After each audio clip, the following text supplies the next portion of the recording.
Welcome to the Titans Time Podcast, your Tennessee Titans podcast for the Pigskin Podcast Network. My name is Tanner Staggs, and joining me, as always, my brother Tyler Staggs.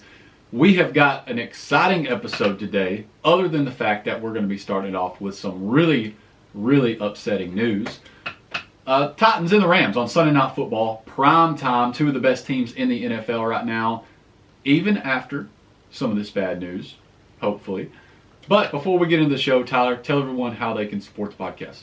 First of all, go check out our merch. We have hoodies, beanies, hats, stickers, all kinds of stuff. All you have to do is go to titans-time.myshopify.com/collections/all. Take you right to everything. You can check it all out. And if you're listening to the audio version of the podcast, whether it be on Spotify, Apple Podcast, whatever, make sure you're following. Leave us a 5-star rating. Leave us some comments and questions. We love the interaction. If you're watching on YouTube, scroll down. That subscribe button, if it's red, make sure to click it. Turn it gray. Turn on the post notifications so you never miss when we upload a video. Like the video. Share the video with all football fans. We love the interaction. Doesn't have to just be Titans fans. And go down, leave us a comment, and let us know what your thoughts are for this upcoming game. Also, make sure you're following us on social media. On Twitter, it's Titans_time. On Facebook, Titans Time. And on Instagram, Titans Time Podcast. And with that, let's get right into it. We haven't talked or had an episode since the live show that we did after the last game against the Colts. And that was before we really knew anything about what was going on. And, we're recording this a day earlier than we usually do. And, really in the middle of the day, we don't even have a injury report for Wednesday's practice yet for the Titans. But news that we do know, and someone that they will be without, more than likely for the rest of the regular season, is Derrick Henry. That's right. So if you have been living under a rock and you haven't been a part of the, let's say, partial panic of what has happened. Initially when you see that, there is some panic that sets in. That's one thing I did want to ask you was, whenever you first seen the news, what were your thoughts? So, it was kind of a slow, it wasn't just like, bam, Derrick Henry has a broken foot. Right. It was kind of like a slow lead up to this whole deal. Because obviously he was, you kind of wanted to talk yourself out of it in the middle of the game, but he was obviously hurt in some form or fashion in the game. And I don't know if this is 100% true or not, but from some of the things that I've seen, essentially, they just had the thing taped up, just holding everything together. And that's the only way he was able to continue playing in that game. Well, and he's just also a bad dude. Also that. But Mike Vrabel gave no timetable on his return. Which is smart. Yeah, exactly.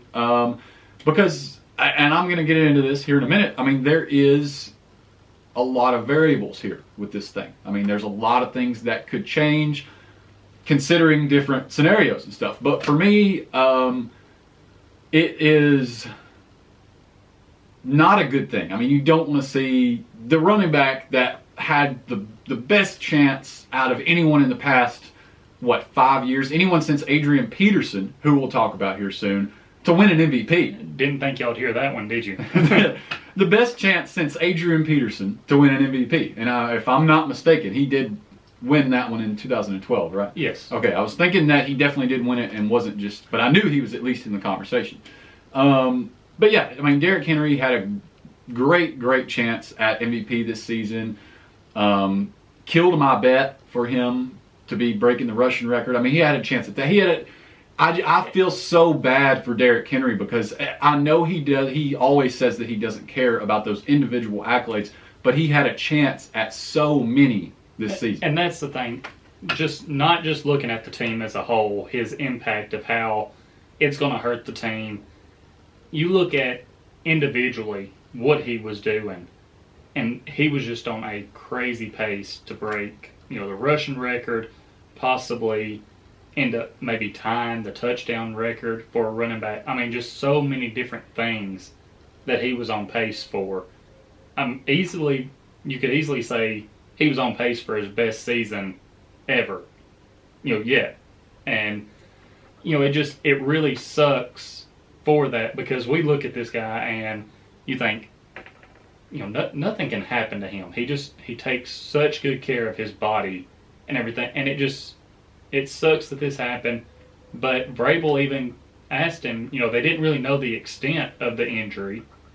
And he said that Henry is one of those guys who has earned the right to have a say on whether or not he goes back in or not. And Henry wanted to be out there and, just gutted it out, fought through this injury.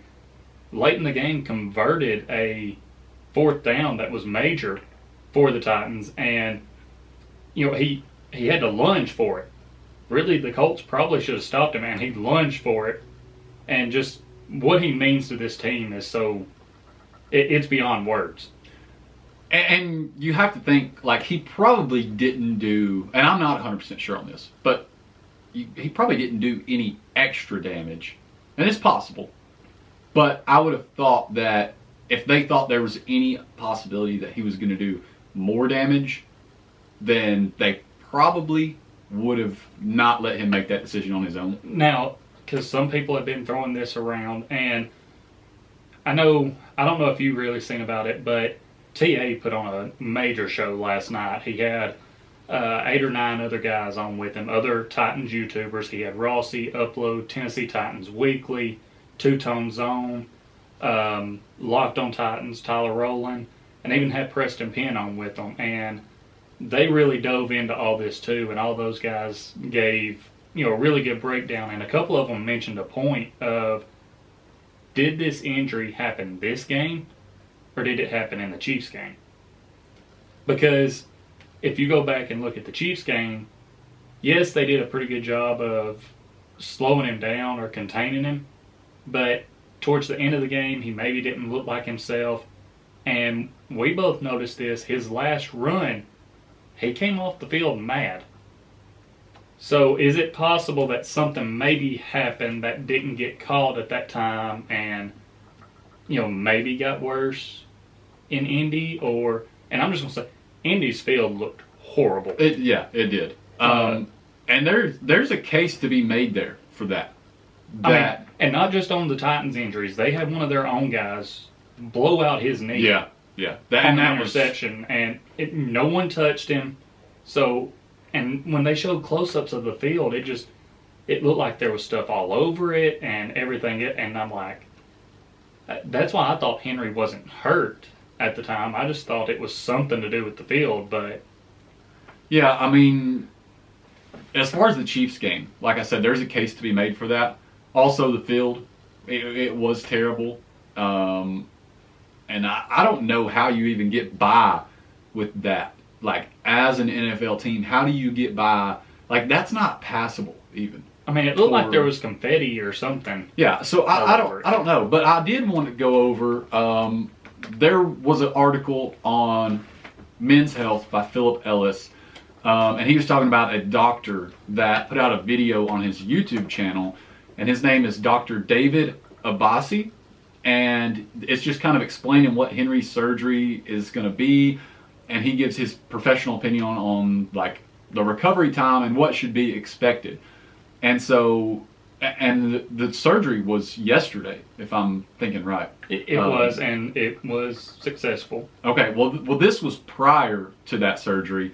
But he said that he was predicting that what they would do was basically put a screw inside of the damaged metatarsal, and that the bone, they would make sure it's aligned and do whatever, minimally invasive, all of that stuff. Basically, the meat here is that he said that there is sometimes trouble that certain things could prevent healing if something goes wrong. They said it was successful, so I wouldn't think that anything like that happened. He said that a recovery period of 6 to 8 weeks can be expected.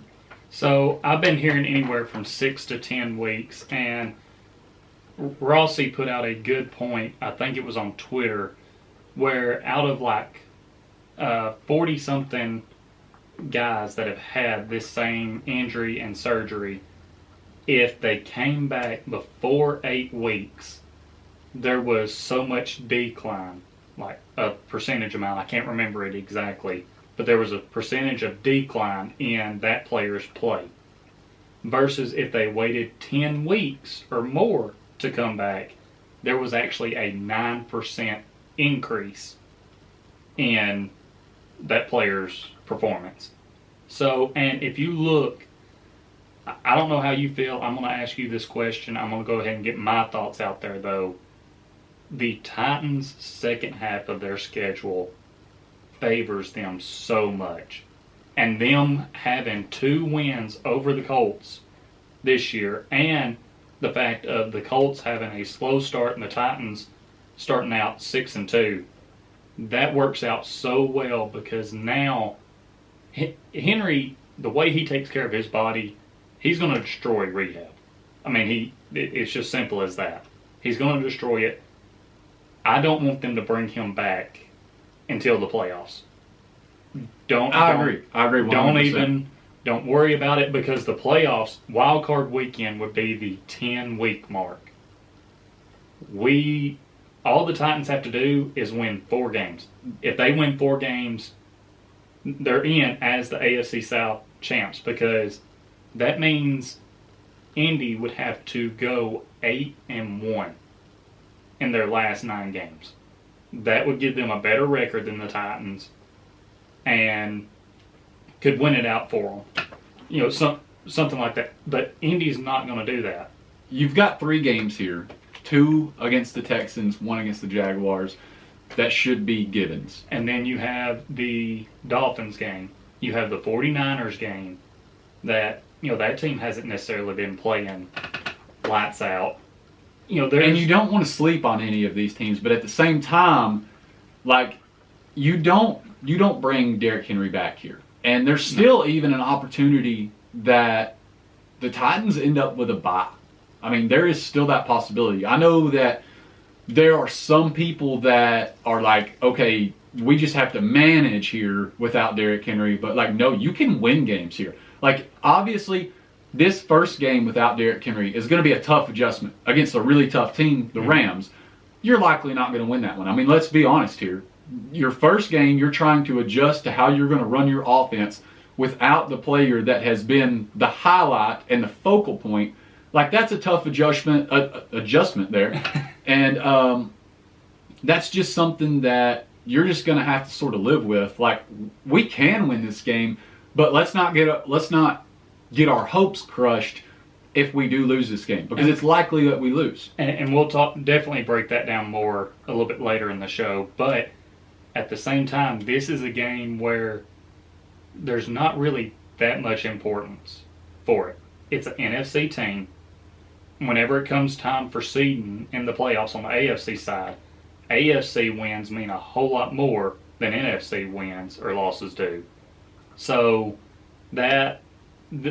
you could really be okay either way with this game. If you got to win, it boosts you even more, really, because it just gives your team even more confidence going forward and really shuts the naysayers up about not being able to do something without Henry. But like I said, we'll get into that more later. But, you know, I figured this is something we would agree on because really this would give, even though he'll be rehabbing, this gives Henry that rest. And when the Titans make the playoffs and you get Henry coming back rested and you know he's going to be eager to get back, I feel sorry for teams in the playoffs. Yeah, I mean, because when you have Derrick Henry and he is, like, he just stays at that, it seems like, higher level of play even throughout the season, when it seems like everyone else is being worn down. And so now you have everyone that has had a full season of just wearing them down that entire season. And now Henry, rather than being just a little bit how would you say that? Better shape, just better overall, he's going to have that full rest and he's going to be 100% ready to go, especially if you can give them 10 weeks, which I think they should. Exactly. There is no reason to bring him back before the 10-week mark. If this team cannot take care of business with games that they have left, then that's a whole nother story. All right, so now let's take a look at what the Titans are doing to kind of fill this role in the time being. And we mentioned it earlier. They've signed Adrian Peterson and D'Onte Foreman to the team. And I think this is definitely not a bad move. I mean, anything in comparison to Derrick Henry is going to look not great. But, I mean, they're doing what they can with what they have access to. Well, and there's other factors that go into that with not having Henry.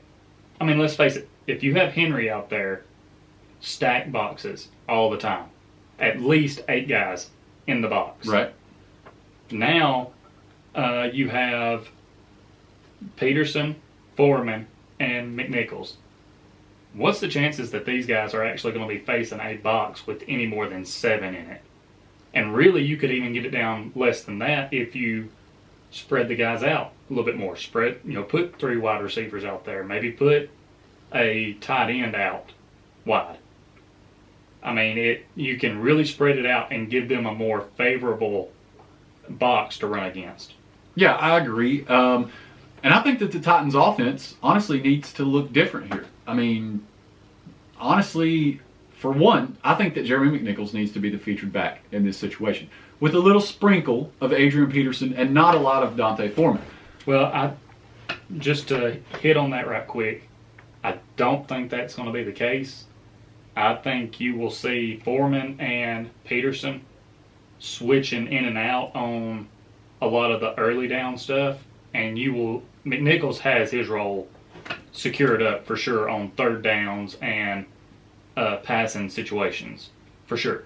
And, not saying I wouldn't want to see him running the ball more, but this is definitely going to be a running back by committee. Definitely, I agree. And I could see the 2 more bruising backs, I guess you would call them, or the guys who are going to get the tougher yards, those 2 guys splitting the early down carries. See, and what I'm looking at here is I would like to see Jeremy McNichols. Obviously, like you said, he has that role of the 3rd down back, passing downs. I would like to see then, after that early down work sort of split between the 3. And then so that sort of gives McNichols that he gets the 3rd down work, he gets his fair share of the early down work. Because, I personally think that I've always thought McNichols is great. Darrington Evans, if he was obviously still able to play, I would have a different opinion about who should be the back. But McNichols is great, in my opinion. I mean, he's made a lot of great plays this season, and I think he's more capable of a runner than what he gets credit for. So, well, we haven't necessarily seen that exactly that much. And I will say this coming week, he could be the more featured back. Right. Just because he's been in the offense more, knows the system more, whereas these other guys are coming in now. I mean, you have Foreman, who was with the team some last year. But either way, these guys are coming in this week because some things are going to be different with this year's team versus last year's. So it just depends on how quick they pick it up. So McNichols is more than likely going to be who we see more of, but Peterson and Foreman are definitely going to be sprinkled in there. I expect Peterson to get a lot of work, especially in situations where it's short yardage and also in the red zone. I think he is going to be key in the red zone.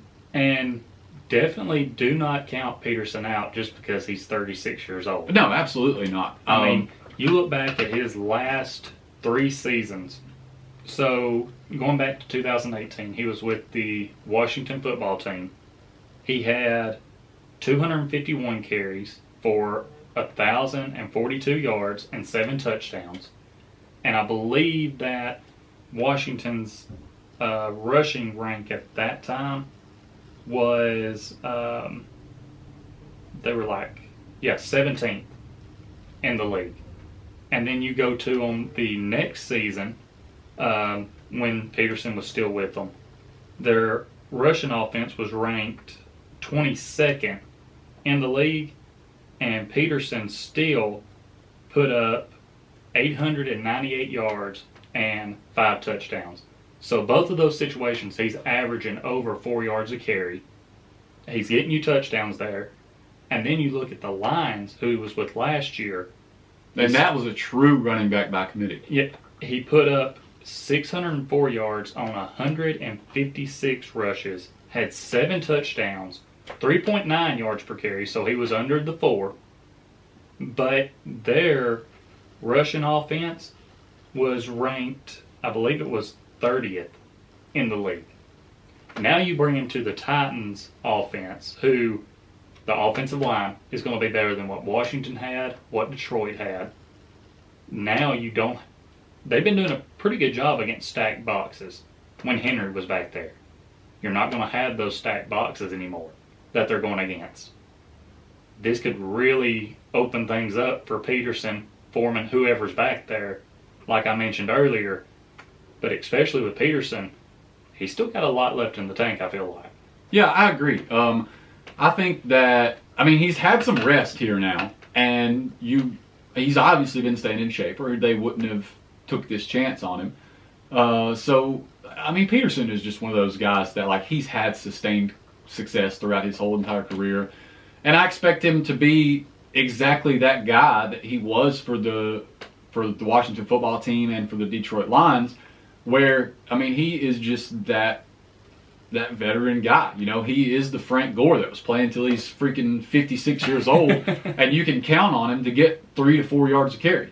And so that, as long as you don't because he is 36, as long as you don't overwork him, he can't take a Derrick Henry workload. And that's the thing, they're not going to ask him to do that. Exactly. We talked about this on Monday for sure. We didn't really talk much yesterday about it. But, you were more intrigued by them maybe going and seeing about Gurley, and I told you that I didn't like that because Gurley's knee issues, all of that.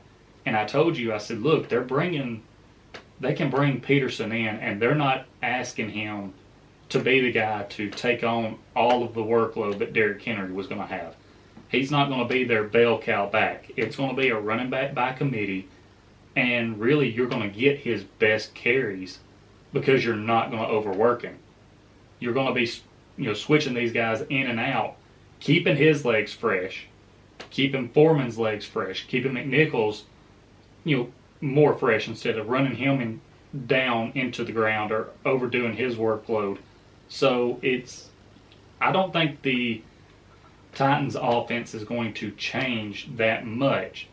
Not saying they won't end up throwing possibly more, but you could still see them running the ball as far as with the running backs 25 to 30 times a game.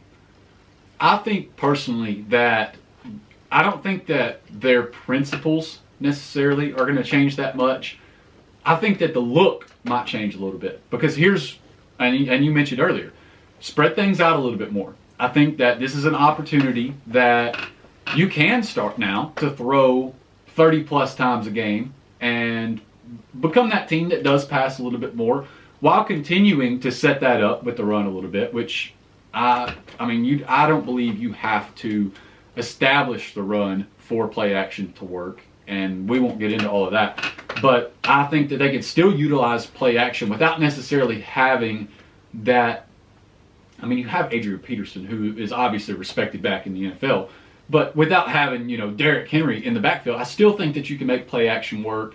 I think that you'll see them utilize spreading things out more, getting into the shotgun, and really just throw the ball more often. Get some of these receivers that we were talking about on Monday on the live stream more involved. Get Josh Reynolds more involved. Get Marcus Johnson more involved, and really spread this ball out. Here's where those guys are going to have to step up, because we're going to be going like the Rams. We haven't really talked about their team yet, but really if they wanted to, they could man our guys up, and aside from maybe AJ and if Julio plays, our other receivers haven't been getting the best separation.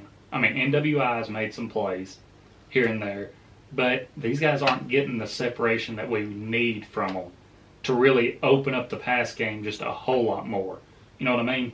Yeah. So that's why when I said spread guys out a little bit more, the main reason I said that was because it makes things easier on this running back by committee. Don't bring everyone in tight and make them have to run against a stacked box. Just make it easier on your offensive line and the running back. Well, I sort of disagree with where you're going here because I don't think their focus should necessarily be on, okay, what's going to make things easier for the running back by committee here? How can we still continue to be a run-dominant, run-focused team? Like, I still think that is important, but this needs to become a passing team, and it needs to happen fairly quickly because they're capable of it. Ryan Tannehill is a good quarterback, and when given the volume, he's probably one of the best statistically in the NFL. Well, and then you have Julio Jones, you have A.J. Brown, these are two of the best wide receivers in the NFL. If Julio is back for this next game, I know that I said that you shouldn't be upset if you lose, but if Julio's back, they do have a real chance at winning. But that's going to be the key factor. When is Julio going to be back? Because, as I mentioned, going up against this Rams team, if Julio's not back, you know who Ramsey's going on.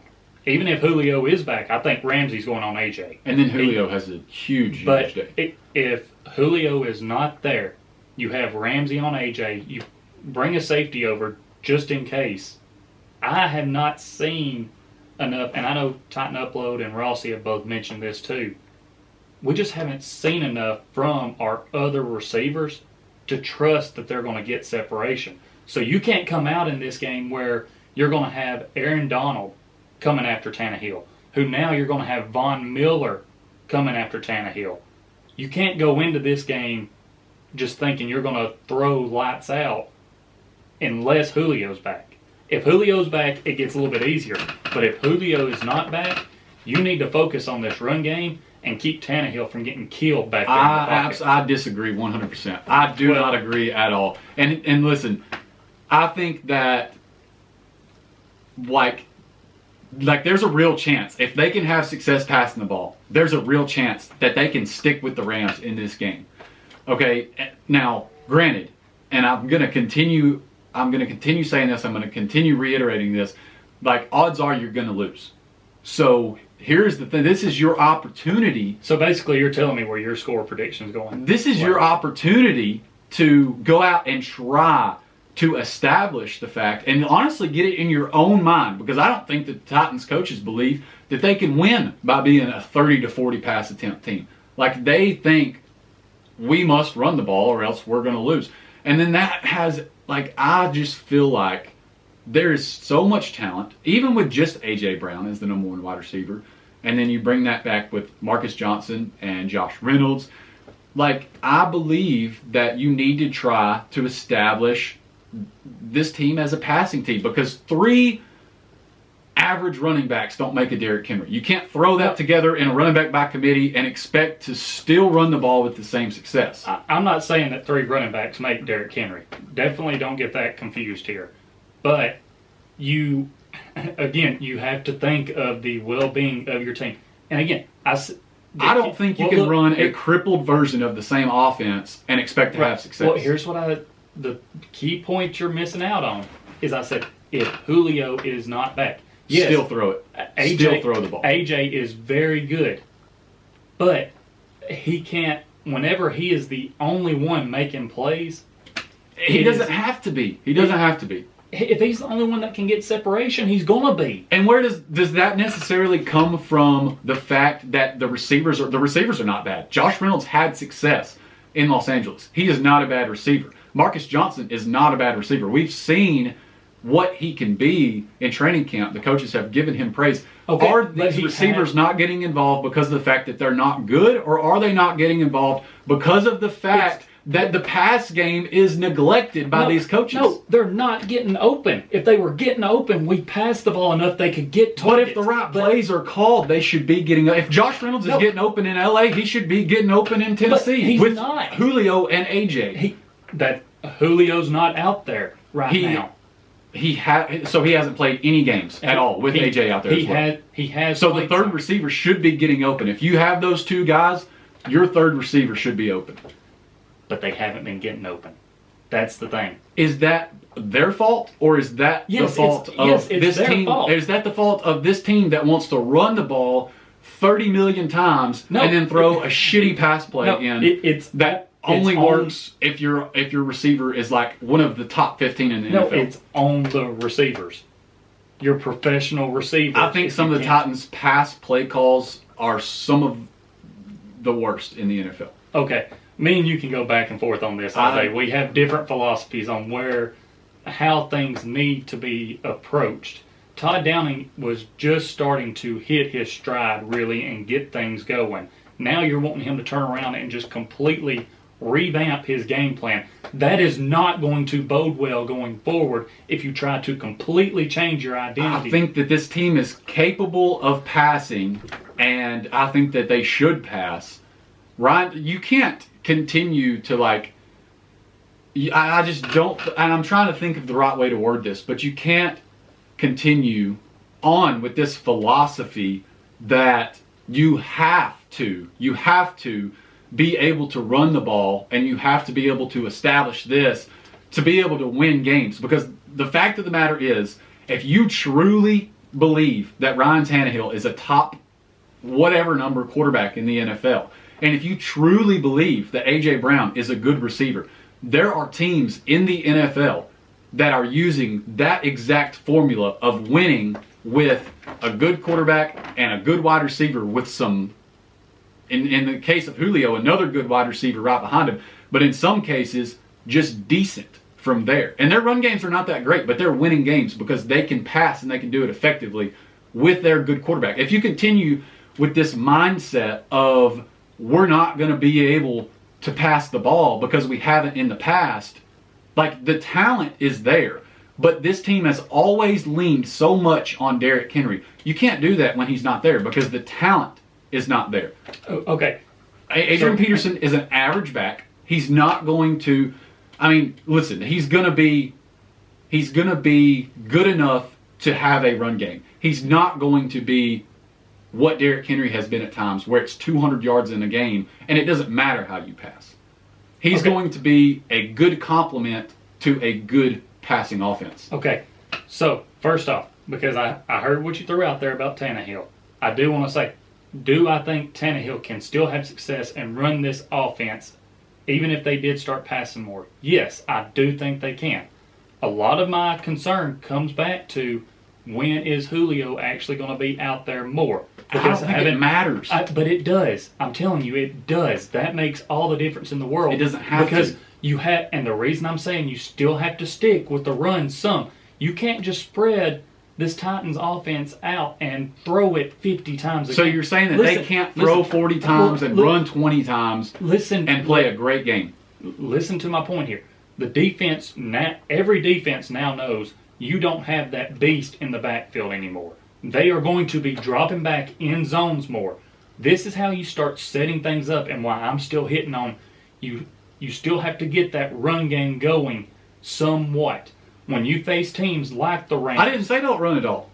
But you're saying just switch to more passing, and yes, you should pass more than what you did when Derrick Henry was on the team. I still think or when Derrick Henry was. There is a good. When Derrick Henry was healthy. There is still a perfect balance you can find there some way. Not saying it has to be 50-50, but you have to find a way to slow this pass rush down some, because this Titans offensive line has been better at run blocking than they have pass blocking. Look at how many times Tannehill has been hit. He almost got put out of the Colts game because of the hit Buckner had on him. It hurt his neck. He was stiff when he was leaving the podium. So if you drop him back more times, you are taking a risk of him being hurt. And then we have Logan Woodside coming in trying to run this offense. That's why I'm saying you take this run game and you have to keep it going some, even if it is by this committee. I'm not saying you can't pass more, but for this Rams game... Then why are you disagreeing with me? Because I said throw it 30 plus, close to 40 maybe times, and have just a reduction in the run game. The way you worded it was completely changed the outlook of this offense. Yes, because when you throw the ball more and you're not running as much, you're changing the outlook of this offense. Okay. We are a run first team that will pass. We are a pass first team now that will run the ball. Okay, we can go back and forth on this We for hours on absolutely end. could. We absolutely But it's not going to get us anywhere, and I'm sure our viewers are going to get tired of us going back and forth eventually. So I do want to get your thoughts on Von Miller now being a part of the Rams. I mean, this makes their team, I mean, honestly, even better.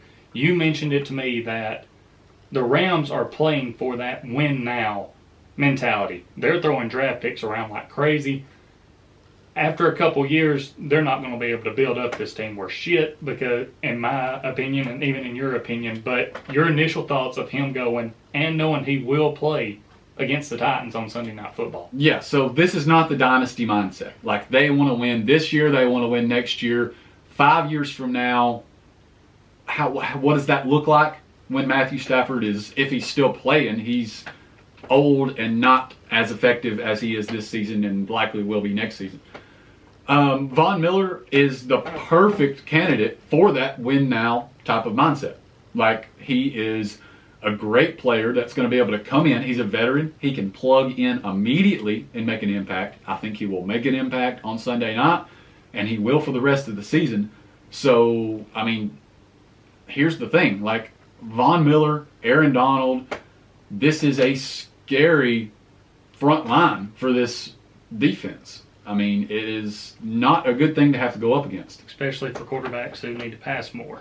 Well, I mean, listen, here's the thing. If you have plays where Ryan Tannehill, this is going to be my key to the game, and I'm throwing it out there early. No. You save that. We have our segments This for a reason. fits perfectly into this scenario. You can reference. Okay, well, I'll have a different key to the game. But talking about the Rams, Ryan Tannehill does not have to hold the ball for 5 seconds on a play-action play where he rolls out and the receivers are taking 5-6 seconds for things to develop, which is not always the case. But sometimes there is that. So if the receivers are taking 5 to 6 seconds, what you're saying because is of the play calling. Because of the play calling. There needs to be where is this other than like 3rd and 5 when we just need to get a first down? Where is this shotgun play where things are spread out and we're getting quick passes to get our playmakers in open field, just 5 to 6, 3 to 4 yards down the field, and they have an opportunity to make the play with the ball from there. And Ryan Tannehill doesn't even get close to getting sacked because the ball's out of his hands in 2 to 3 seconds. Where is it? And now you see why I'm saying that they don't put him in situations where it's even like that's not a pass first mindset. All right, I want to say right quick, if you made it to this point in the podcast, if you're watching on YouTube, go down and give us your thoughts on this, because obviously we aren't going to agree. Everyone is going to have different opinions on this. But with the Rams making the move to get Von Miller, last thing, this is my case. You have to not abandon the run, but you can't run 30 to 35 times like you did with Derrick Henry. That number has to be somewhere around 20 to 22, 23-ish with 30-plus pass attempts into the 35 and up range for Ryan Tannehill. Okay, so see, you weren't throwing that vibe out there. I wasn't saying run 30 to 35 times. I think they're going to be in that 25 to 30 times, which means they will pass a little bit more. But the way you were throwing everything out there, I felt like you were saying, oh, well, if you run more than 18 to 20 times in a game, you're being stupid right now. That's the vibe that I was feeling being put out. But we got to get back on track, because we're already 40 minutes into this episode, haven't hit a single one of our other segments yet. And as I was going to say, the Rams making this move for Von Miller and the way that they've been playing, this kind of plays into a bet you've had put in before the season. Now you just need the Titans really to make the playoffs and hopefully hold up to their end, because I am going to say I think the Rams will end up making the Super Bowl. So, but talking about these bets, that's going to lead us into our best bets segment presented by DraftKings. Yeah, and DraftKings, I mean, there's a great opportunity, just like there has been the past, 2 weeks has this been? Week and a half, something like that, to make some money. Yeah, it would have been 2 weeks because we've already picked 2 weeks worth of games, and if you would have followed along with us, you would have made some money. Although the Bills game would have made you question. You're going to have another opportunity here. And all you have to do is use promo code TPPN on DraftKings Sportsbook, an official sports betting partner of the NFL. New customers can bet just $5 on any NFL team to win their game. If they do, you win $200 in free bets. If the sportsbook's not available in your state, DraftKings won't leave you empty-handed. Everyone can play for huge cash prizes all season long with DraftKings Daily Fantasy Sports Contest.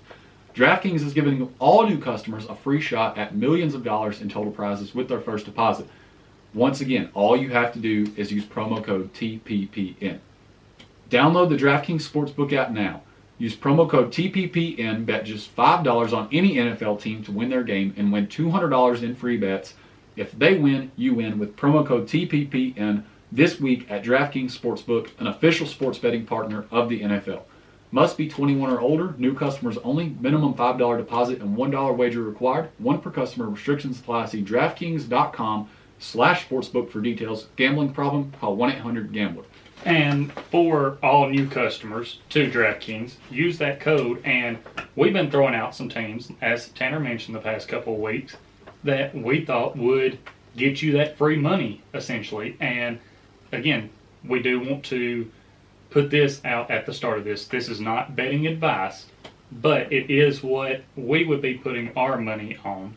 Tanner, I went first last week and threw out what I thought would be a lock. You can go ahead and go first this week. Yeah, so there are a couple opportunities this week for you to make some money, and I'm going to go with the Buffalo Bills over the Jacksonville Jaguars. I think they're favored by 14.5 points. They're just, odds are they're going to win this game.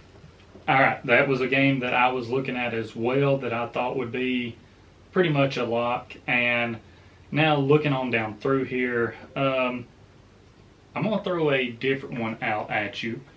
And I am going to say the Chiefs are a lock over the Packers because as of today, we know, not going to dive into it too much, Aaron Rodgers is not going to be playing this game for the Packers. So I think that's going to end up pretty much just locking this one up for the Chiefs, even though they have not been playing their best ball.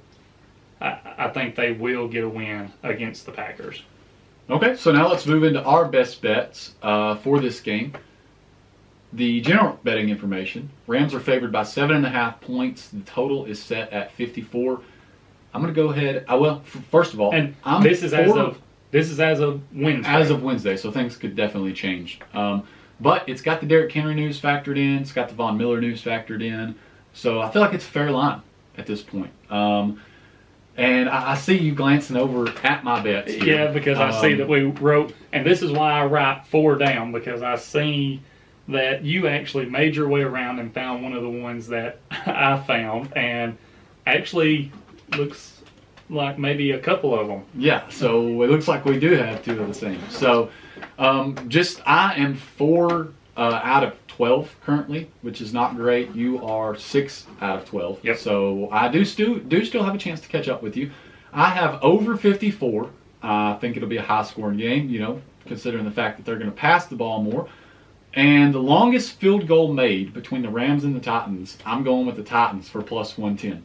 I see what you did there. Before I could throw one out, you wanted to make sure you got both of yours in. But I would have actually been nice and not took that from you. Since I seen you only had 2 wrote down. I mean, you're going to have to start coming more prepared. Well, hey, listen, I know that if I only have 2 and you have multiple, then I'll get the 2 I wrote down. So the first one that I'm going to go with, as crazy as it may sound, as of right now, you mentioned the Rams are favored by 7.5 points. The Titans just have something about them when their back's against the wall. People think they have no chance in a game, this and that. They find a way to be around in that game, make the game close, or even win the game. So I'm going to go with the Titans covering the spread of 7.5. And the other bet that I'm going Road to go, underdogs often cover, especially when the public is very high on the other team. Road underdogs often cover the spread more often than not. well, and I do want to throw this out there. The Rams and the Lions had a close game a couple weeks ago when they played. So this Titans team is better than that Lions team. So I felt good going with that bet of the Titans covering the 7.5 spread. The other thing, as you mentioned, I think this is going to be a high-scoring game. I could see the Titans scoring 3 touchdowns, so go with the Titans over 2.5 touchdowns. I like that pick. I like the Titans pick as well. I'm nervous to see how they will start off the game. That's going to be a key, really, is how they start the game. If they can start it off hot, then they have a very good chance of covering for sure. I agree. Which is going to quickly lead us into our next segment that we typically do on the podcast. With us doing this episode a day earlier than normal and all the Derrick Henry news, the stat chat for this week is that this is the first week that there has not been a stat chat. So there's your stat for this week. Because there was just so much Derrick Henry information that I really did want to look at this team and see what I felt like they should do, which obviously, what does my opinion mean? Not really a whole lot. It's not like I'm an NFL coach or analyst or anything like that. But I wanted to really get a good idea of what I felt like their next moves should be.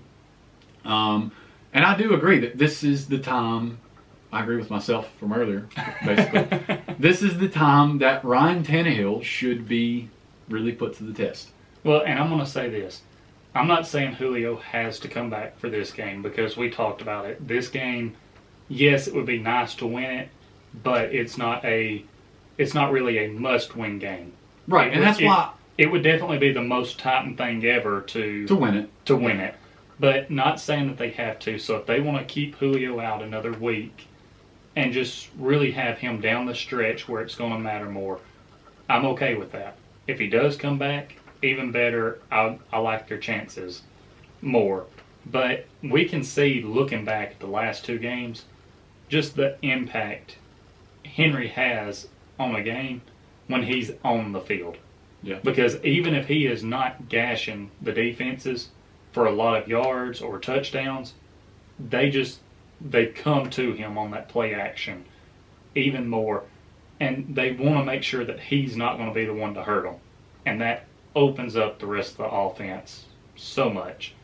I know you have a couple other things that you're wanting to hit on right quick, or are you ready to hop into our quick I basically just wanted to say before we get into the quick hitters that the fact that you don't necessarily have to win this game, and this is a good defense, I just think it's a perfect opportunity to really see what those backup receivers are made of, give them the volume, give them the opportunity. And I think that's where my theory lies, that they should have a very high volume passing game. And honestly, I think the game script is going to lean into that. And look, after sitting here thinking about it more, again, my biggest concern with that is the health of Ryan Tannehill. That's a good point, because you've got Aaron Donald, you've got Von Miller, but I really think that they can make use of quick, short passes, but I want quick hitters, if you will. I want to ask you this, just hitting on this a little bit more.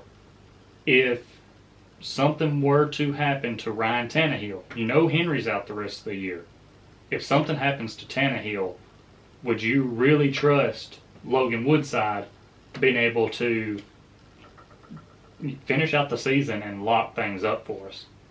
I think you can't be scared of an injury, because if you're scared of an injury to your quarterback and that keeps you from passing the ball, I think that you are just handicapping yourself there. But if Tannehill goes down, I think you pack things up and try to move up in the draft, to be honest. So as long as it's not too late in the season at that point. Just something I wanted to throw out there. Again, injury can happen at any point. We hope that it doesn't, because no matter what team it's for, it's not something you want to see.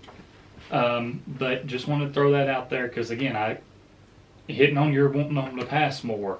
You could be taking a risk this game with the pass rush that the Rams have and with how many sacks the Titans have given up. But now we can actually transition into our quick hitters segment.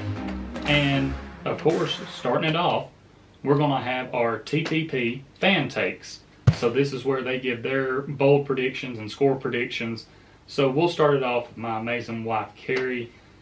It was funny, she asked me this earlier. She said, are you going to be upset if I pick the Rams to win this game? I said, no, I'm not going to be upset. I said, going back to before the season when we seen the schedule come out, I picked the Rams to win this game. And obviously, when we're in the season, I do change stuff up because I want the Titans to win. But I said, this could very well be a game they lose. She gave a score prediction of 30-20 with the Rams winning.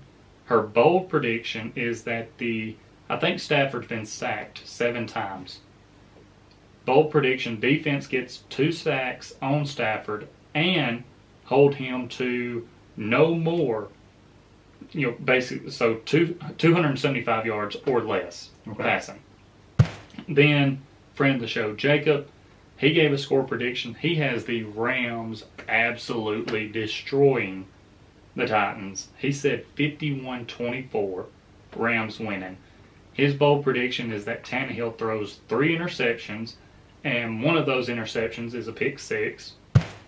Spencer gave a score prediction of 27-21, Titans winning. And his bold prediction is that Adrian Peterson goes for 115 yards and a touchdown. Jules gave a score prediction of 17-14 Titans.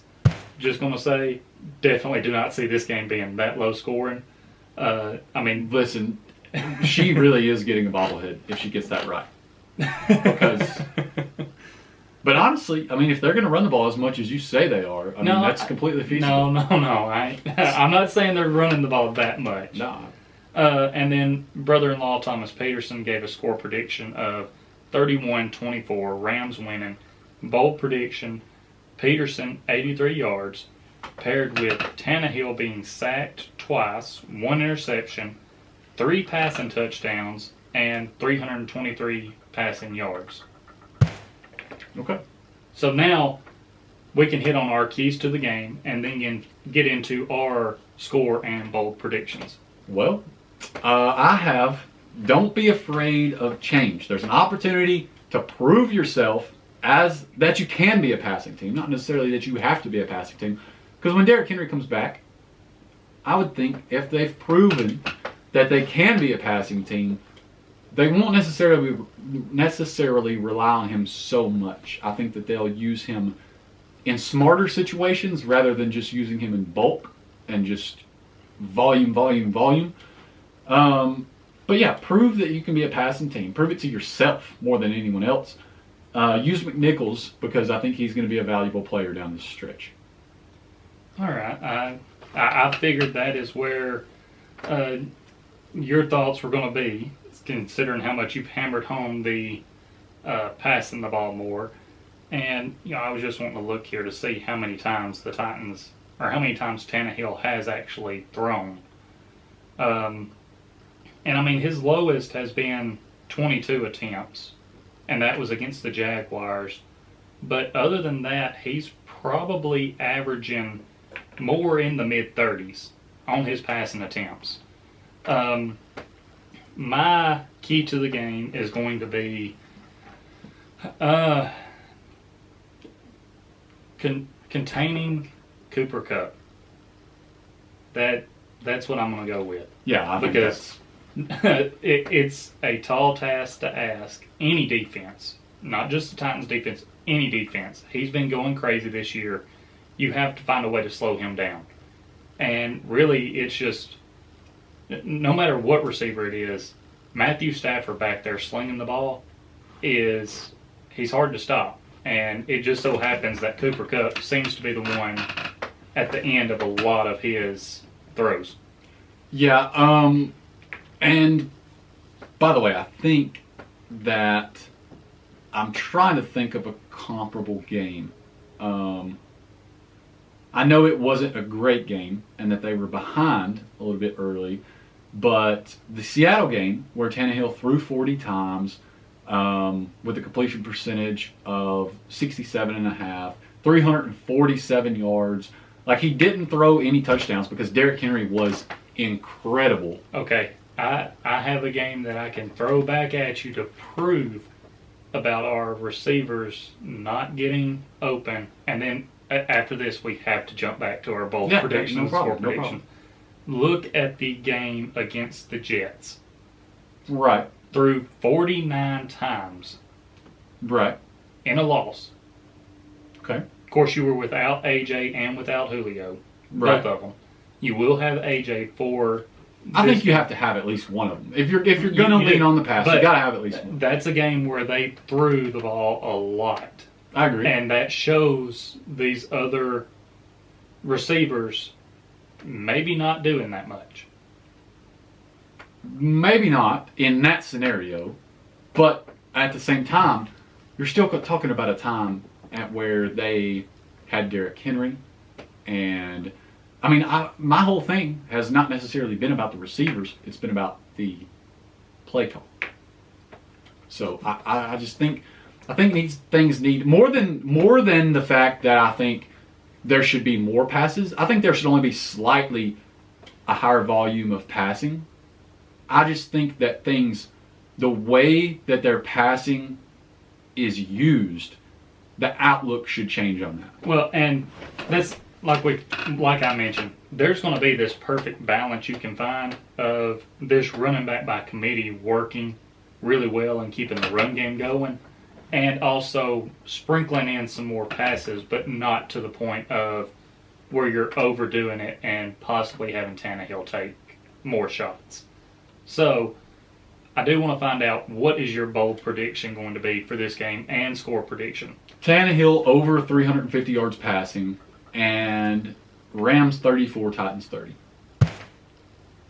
All right, I can get behind that. My bold prediction is going to be that AJ, even with Ramsey on him, still finds a way to get 120 plus receiving yards and a touchdown. Okay. And my score prediction, I've really bounced around with this so much. I have. But backs against the wall, I don't know what it is. This Titans team usually finds a way to pull one out of the hat. And how crazy would it be if this tough 4-game stretch that they've had, when they've been underdogs in every game, if they finish it out with a win. I'm going to go Titans 35, Rams 33. And if they do it in the fashion, and I'm completely willing to admit, if Adrian Peterson has 2 touchdowns and 130 yards, like, I'm completely willing to admit that they can continue doing exactly what they were doing and just do it with Adrian Peterson. If they do it on 40 passing attempts from Ryan Tannehill, over 300 yards, 3 touchdowns, are you willing to admit that they can focus on passing the ball just with a little bit, just change the outlook on the way that you do it a little bit? So here's what I will say.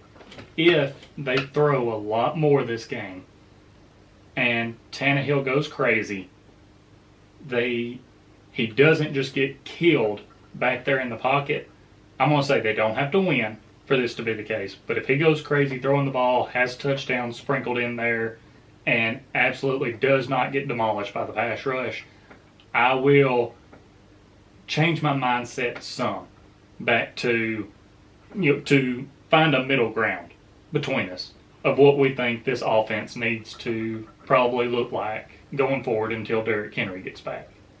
But like I said, I won't require like a win or anything from him on it, but if he can sling the ball around and not get killed, that's going to be the main thing, is him not getting killed in the backfield.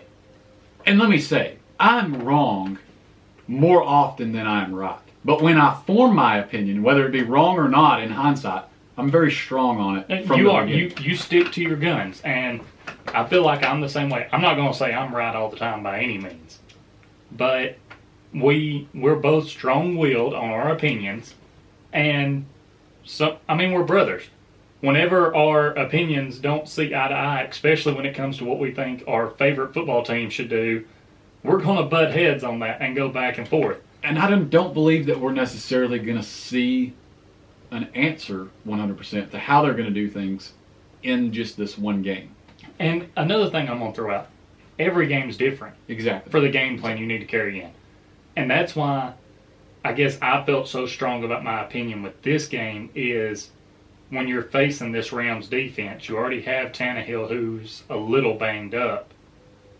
Why risk even more by having him throw 50 times, possibly taking more hits and something possibly happen? I know you can't play scared, but you can play smart. I agree. So, and I think the situation just whatever it calls for. If you go up against a Houston team or a Jaguars team whose run defense sucks, yeah, you run the ball down their throat. That's true. But that's where maybe we find our middle ground is each week looking at who they're playing and okay, this is more their weakness. Maybe this is what the Titans need to focus more on. Right. So, do you have anything else for this episode? Don't believe so. Just ready to see how this game goes, and hopefully it's not a massacre. Hey, it's prime time, so it'll be fun to watch. Anyways, whatever happens. TA will be there at that game, repping the Titans. He's going to be screaming his head off. So have fun at that game, TA. Hopefully, you'll be able to see a Titans win. Hope you guys enjoyed this episode. Thanks for listening. This has been Titans Time, and as always, tighten up.